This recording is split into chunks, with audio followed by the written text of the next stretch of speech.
Поэтому, как только соревновательный сезон закончился, я сразу же с места в карьер начал реализовывать схему, которую хотел уже реализовать достаточно давно.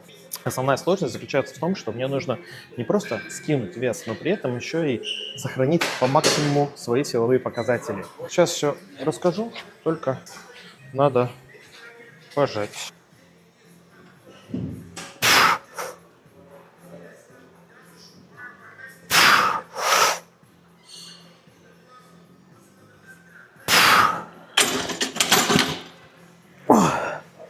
Касательно тренинга, это некий гибрид такой классической пауэрлифтерской схемы, по которой я готовился. То есть 2 жима, 2 приседа, 1 тяга в неделю.